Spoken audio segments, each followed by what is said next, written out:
सुनेत्रा पवार मुख्यमंत्री व्हाव्यात अशी इच्छा राष्ट्रवादी काँग्रेसचे युवा नेते जय पवार यांनी व्यक्त केली. मात्र यासाठी मोठा जनाधार लागतो म्हणत भाजपचे नेते जयकुमार गोरे यांनी जय पवारांना टोला लगावला होता. मात्र आता सुप्रिया सुळे यावर काय म्हणाल्यात पाहूया. मुख्यमंत्री पदासाठी आशावादी असल्याचं चित्र पाहायला मिळतंय. या ठिकाणी जय पवारांनी इच्छा बोलून दाखवलेली आहे की सुनेत्रा पवार मुख्यमंत्री व्हावीत अशी आमची इच्छा. वहिनी या राज्याच्या मुख्यमंत्री झाल्या तर त्यांना पहिला हार मीच घालेन. नाशिकच्या टीसीएस प्रकरणामध्ये जे आरोपी आहेत त्यांना काल अटक करण्यात आली आहे. त्या सगळ्या काळामध्ये एमआयएमच्या काही पदाधिकाऱ्यांनी देखील त्याला मदत केली आहे. स्वतः समोर येते कसं बघताय? मला असं वाटतं ती इन्क्वायरी पूर्ण होऊ द्या. एकदा पूर्ण इन्क्वायरी झाली की आपल्याला नक्की कळेल. पण आज एक गोष्ट आपल्या सगळ्यांच्याच चॅनल वर्तमानपत्रातून जाणवते की महिलांवर होणारे अत्याचार, भ्रष्टाचार आणि परीक्षांमधला गोंधळ हा वाढत चाललाय. माझी महाराष्ट्राच्या माननीय मुख्यमंत्र्यांना विनम्र विनंती आहे की अतिशय गंभीर विषय आहेत. आम्ही असल्या गोष्टीत कधी राजकारण आणलं नाही आणि आणणारही नाही. कारण महिला सुरक्षितता आणि नागरिक सुरक्षितता ही कुठल्याही सरकारची नैतिक जबाबदारी असते. भ्रष्टाचारमुक्त भारत व्हावा जे स्वप्न माननीय मोदीजी सातत्याने बोलतात, पण त्या गोष्टी कुठे ना कुठे ह्या दिसत राहतात. माझी अपेक्षा आहे की महाराष्ट्राच्या माननीय मुख्यमंत्र्यांनी हे जे भ्रष्टाचाराचे आरोप प्रत्यारोप आज महाराष्ट्रात होत आहेत त्याच्यात कोणीही असेल तरी त्याला मदत करू नये. महाराष्ट्राने फार विश्वासाच्या नात्याने महाराष्ट्राच्या मायबाप जनतेने यांच्या महायुतीला एवढा मोठा जनादेश दिला आणि या भ्रष्टाचारी लोकांना वाचवण्यासाठी नाही दिलेला तो.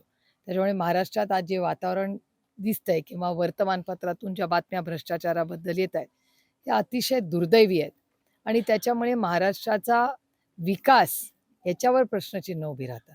त्यामुळे ह्या विषय माननीय मुख्यमंत्र्यांनी फार गांभीर्याने घ्यावा.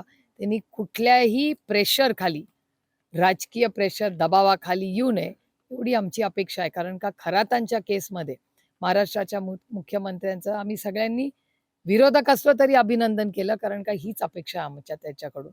राजकारण होत राहिलं पण ज्या गोष्टी चुकीच्या आहेत त्याच्यावर त्याला कुठेतरी थांबल्या पाहिजेत. आणि खऱ्याच प्रकरणात अजून तरी कुठलाही राजकीय दबाव वाला माननीय मुख्यमंत्री बळी पडलेले नाहीत. भ्रष्टाचाराच्या बाबतीतही महाराष्ट्राच्या माननीय मुख्यमंत्र्यांनी असंच करावं एवढीच आमची अपेक्षा आहे. मुंबईच्या महापौर बंगल्यावरून आपण जर पाहिलं तर कोट्यावधी रुपये उधळले जातात अशा प्रकारचे चित्र दिसून येते. 75 लाखाचा निधी खर्च केला आणि आता साधारण आपण पाहतो की 3.5 कोटीचा निधी प्रस्तावित करण्यात आलेला आहे. कसं बघतो तुम्ही? महाराष्ट्रामध्ये आज प्रचंड शेतकरी अडचणीत आहे. अवकाळी पाऊस होतोय. सरसकट कर्जमाफी करू असा शब्द महाराष्ट्र सरकारने दिलेला आहे, ती झालेली नाही. आज तुम्ही कुठेही गेला तरी तुमच्या चॅनल्सवर बघा, तुमचं रिपोर्टिंग बघा. कालचाच तुम्हाला रिपोर्टिंग सांगते. तुम्ही सगळ्यांनी कांद्यावरनं जी बातमी केली. 1 रुपयाला कांदा आहे, 1 रुपयाला. कसं जगायचं हो त्या शेतकऱ्यांनी? आणि कुठला शेतकरी आहे जो एक कांदा पिकवतो? तो कमी पाण्यामध्ये जो अल्प उदारक आहे. तो शेती कष्ट करणाऱ्या काळ्या मातीशी इमान राखणारा तो शेतकरी आहे. मग त्याला न्याय मिळणार नाही का? मग या शेतकऱ्यांबद्दल आस्था नाही आहे का या सरकारला? असं मनात अनेक वेळा आम्हाला येतं. जेव्हा घोषणा होतात तेव्हा मोठ्या मोठ्या घोषणा होतात, पण जेव्हा अंमलबजावणीची वेळ होते त्याच्यात त्या शेतकऱ्याला असेल किंवा आमच्या महिला भगिनी असतील ह्यांच्यावर अन्याय झालेलाच आपल्याला दिसतो. संभाजीनगरमध्ये एका शेतकऱ्याने 1200 किलो साधारणतः कांदा विकला. हातात पैसे तर उरले नाहीत, मात्र आडत्यालाच काही पैसे द्यावे लागले अशी परिस्थिती. हेच तर माझं म्हणणं आहे की कांद्याच्या बाबतीत असेल, दुधाच्या बाबतीत असेल, शेतकरी आज म्हणजे काल राजू शेट्टीजी पण सरकारवर नाराज आहेत असं ही वर्तमानपत्रात वाचण्यात आलं.